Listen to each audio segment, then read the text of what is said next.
Hi guys, thanks for tuning into the channel today. I was just riding along here and just thought I'd pull up and have a look here, and what a beautiful view. Look at this. Let's swing back over on the road and I'll just show you what it was like to come down. So I swung down this area here,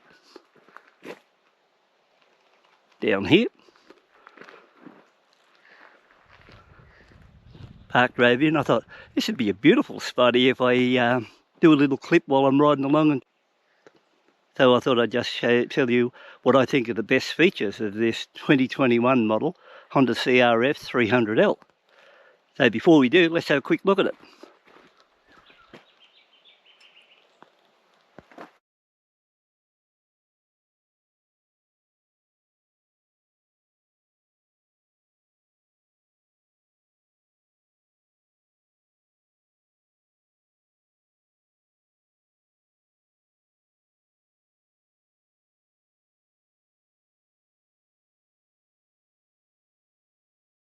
So number 5, I'd have to say value for money. In the Honda range, this is by far, I think, the best value off-road or dual-purpose bike you can get. So this one here cost me in Australian dollars, 8,400 right away. 3 months ago, I purchased the CT125. That's their trail version. Well, I've had 2 of those. A year ago, I bought one in Ted. 3 months ago, I thought I'd go trip back in time and buy one of those in the red, same colour as this. Still got the bike sitting at home. Now, that particular bike was 7,800 right away with 6 months rego, or it would have cost 8,000 if I wanted it with 12. This number 4 I'm going to list is the setup here. So, for example, it'll be a triple job. You're looking at the display. What do you see? You're in neutral. Not only that, you can see every gear you're going along in. And on this particular bike, when you're cruising out at 100 kilometres an hour along the road, it's always good to look down and see whether you're in 6th, 4th, whatever the case, 5th, whatever you're cruising along at. And you don't know how good a gear indicator is until you get another bike that hasn't got it. And it's really a blessing to have that. So that's one good thing in my list of number 4. The second one is this. Look at this here, this slipper clutch. Look at that. You won't get anything better than that. I've been on other bikes with slipper clutches, but compared to a store, say a stock standard clutch, look, so easy, one finger, look. Mated to that clutch is this 6-speed gearbox, and so far I have not missed a shift in 500 kilometres. It's like it just clocks into gear, no trouble whatsoever, and it's got a terrific gearbox. So if you made a clutch, a good clutch with a good gearbox, and you can do a reference up there on the dash what gear you're in case you're in a scrub and you're only in 3rd, 4th, and you think, oh, you'll go into a bit of a jerk and moving that, you're in the wrong gear. All things in contact. So you've got good visuals on the gear selector, no trouble reading it at all. And you've also got a really good positive gear shift, no false neutrals, none of that crap like that. Just that beautiful clutch there. I'll tell you one thing, you can go along with this clutch, no crap. You can go along with this one, and I tell you now, when you're on the bitumen, you could change that clutch as if you were a Formula 1 driver and you were using air gearboxes. They're lightning fast, like that. 1, 2, 3, 4. Let's forget about the 1. But if you go 2, 3, 4, 5, 6, that quick, you can throw it through the gears as quick as you can work it. So I tell you what, I'm not sort of having you on. I get out there and I give this bloody thing a real workout out there in the scrub. So it's a real pleasure to use, and the more you get out there, you sort of get there laughing about how fast you can wrap it through the gears. And more importantly, you don't miss a gear either, so that's even better. No use having a good clutch if your gearbox is up the crap. This has got a good box, good clutch, and you've got the selector there, nothing going wrong. Number 3 on my list is the dual channel ABS braking system. What I found at the moment that this bike has got really good ABS brakes. So in the beginning, when I first got hold of it, it was a bit spongy in the first 100 kilometres, not much good at all. And I thought, geez, these brakes are a bit dead. But around that 200, 250 kilometre mark, the stuff has sort of bedded in a bit, and they performed really well. So as a rule now, I don't class myself as an expert rider, whether it's on the dirt especially, and I just leave it in ABS on all the time. And I found that even that on the dirt, if you get in a dicey situation and even do hit the brakes, it'll sort of pull you out of a situation where you may have been in a bit of a trouble prior to that. So if you keep that into account, You know, if you're a novice and you're just starting dirt, like I haven't been on dirt all that long and haven't put up a huge amount of kilometres on them either. But I do find the brakes are really good. I think if you're worried about the brakes when you get them, they're a bit spongy, give them about 200, 250 k's, and you'll find that they come in and you can hit those brakes and they'll pull you down from speed pretty well. So my opinion there is really good brakes on it in the dual channel. I suppose if you're more pro-type rider and know what you're doing, you can just disengage the ABS when you get on dirt roads and just run it on the front, and nothing much you can do about that one. But it'll switch it off at the back and you can get out there and tail slide. But I'm not that sort of thing and a bit old for that one. I want to make sure that when I come out on the road to do a run, I don't do anything silly and I get a chance to at least ride back home. So that side, number 3, is the brakes, and I think for a learner coming into one of these and that, it's a good thing on the bike, and I think ABS is really essential on all these bikes there now. It's really, I reckon, a lifesaver. So a good call on number 3, I think, the ABS braking system. So number 2 on my list is probably a bit controversial, but here it is here. It's a suspension. So this is a total stock bike, total stock suspension. And I tell you what, guys, I don't mind it. I mean, most people complain about the suspension on this bike's really bad and that, but I find that I can ride along on the dirt roads at 100 kilometres an hour, just float over the bumps. I can get on this road here, give it a workout along here, rides over the bumps there good, like you don't get tossed around or anything like that, just floats over the bumps. If it's got corrugation ripples in the road, once again, no trouble there, it just runs over those. Like, it might be no good if you're a really good rider or something like that, but like I said in the previous one there, I'm not much of a rider, but I do, like along here I've been doing 60, 70, 80 kilometres an hour, so that's from, say, 35 to 50 mile an hour on this road, so I haven't been walking along it.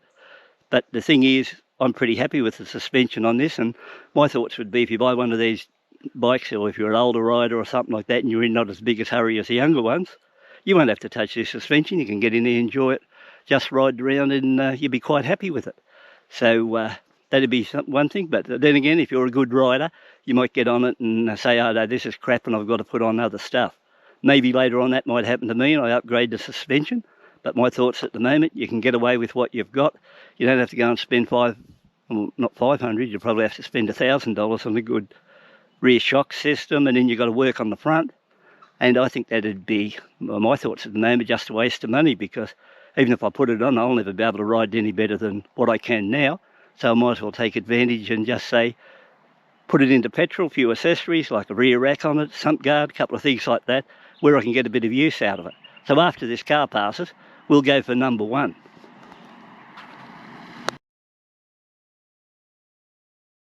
Well, here's the number 1 reason why I really like this bike, and it's all to do with speed.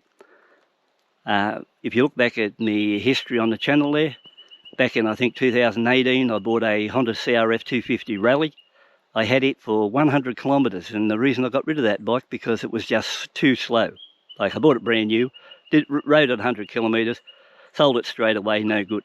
Back in about 2019, I had another crack and I just bought a CRF300L, same as this except the 250. Once again, took it out along the road and I thought, this has got no power, like it's just no good to me. They're probably good bikes for Alpha Road and stuff like that, but I want to get to the place first so I can actually ride it. And I haven't got all day to get there. So when I heard the reviews on this 300L, they reckon it performed really well. I thought to myself, I'll buy one and find out, because there's no such thing as a demo and they're in high demand and you have to get near it. So sure enough, I ordered one and it took me about 6 months to get this bike. Like, it was a fairly long wait, and I was thinking, oh geez, I hope I'm not disappointed. Well, what I can say now, to cut a long story short, I'm really happy with the performance of this bike. Like, if you said, is there much difference between 250L and 300 in power? I reckon quite a lot of power. I've sold the other 2 bikes, so I wasn't happy with them, but this one here, I'm really happy with it. I can get out along these roads now and I can cruise no trouble at 100 kilometres an hour, faster if I want to, and the bike's possibly faster than what I'll ever need. When I was on the 250, I'd come up to a hill and all of a sudden I'd be virtually crawling over the hill, and I don't talk a big hill, and I'm not knocking 250, I'm just saying what suits my lifestyle. And the thing is, Sure, if you're an outright dirt rider, a 250 is probably good for you if you got it trucked to where you want to go. But you won't have to truck on this one. You'll just be able to ride it there because it'll run along and very comfortable at 100, run over the bumps with ease, not cause you any drama there. So it's, you know, if you look at all those things, take all those things into account, everything will be right for you to go ahead and enjoy yourself. Strange how you get out here and you're going to do a video and all of a sudden a few people come along the road. It sort of works out all the time. Apart from that, it was really quiet. So, like I said, if you like to get to your destination a bit quicker, this one will run, like I said, 100 kilometres an hour, probably 110 once it's running. Not much vibration. I was expecting a big heap of vibration by when people are talking vibes, but honestly, I've been on a lot worse bikes that vibe than this one, and I find it sort of, you know, like more like calming. Like I've had some real gut shakers, and but this one here, the vibration, nothing to worry about. So I'd put it down.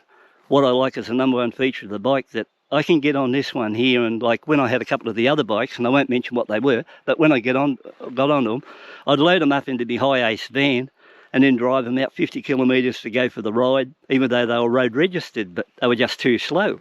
But this one here, I don't have to. I just get on it, point her out along the road and give it to it. And more importantly, which is a big plus, I think, I'm surprised how well this bike handles on bitumen and running through corners on a sealed road. So, I don't know, like maybe I got a good one or the others are all crap, I don't know. But the fact is, it runs along the road, it runs through the corners good, and I'm finding at times I ride this like a road bike. So, and I've had plenty of experience on outright road bikes, but not a great deal of experience on the dirt bikes. But the fact is, it's a good all-round unit. I'm 100% satisfied, and I would highly recommend this bike if you get hold of one, because I reckon for the price, like I told you earlier, 8.4 here in Australia, absolute bargain, and one of the best value and fun bikes I've had. And I've put on around about, I would have put at least 300 kilometres of dirt on this one, where I've been testing it out, taking it and see if I was going to hang on to it, keep it, or sell it, or get rid of it, or, you know, whatever the case is when I'm not happy with them. But, you know, it's a real little performer out along the road. So if you take that into account, that's about all I can tell you about the 5 things I really like about this bike, and I think I've covered all tracks.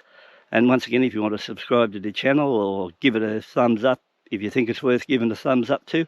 But even if you're not happy about the content or the way I put it together on it, if you just like the fact that you do like the Honda CRF300L and it's a great bike, give the clip a thumbs up, and that's about all I can ask for. I'd be very happy with that. If you want to subscribe, you know, that'd be okay too. But at this stage, I'll be putting up quite a few clips on this bike, and I think I've got a bit of content that I can go to different places. I've been thinking of riding this down to the bridle track at Bathurst and giving it a run along the bridle track, which, you know, first I was wondering how it'd handle a trip like that. But after being on it now, gee, I reckon it'd be a pushover. It's that good to ride, you know. It's a really nice set of wheels to get on. And more importantly, I reckon they're virtually giving them away for the price. You know, where can you get a bike like this for 8.4 compared to other bikes? So I reckon, and you got Honda reliability, and more importantly, you know, like any bikes I buy, I've never been able to get a test ride on anything, and I've just got to go out and buy them outright. So I'm pretty happy I got a hold of this one, well worth the wait. And I won't bore you anymore with this crap. So once again, thanks for tuning in, taking a look. If you want to subscribe, please do, or give it a thumbs up, and I'll catch up with you later on the next clip. And bye for now.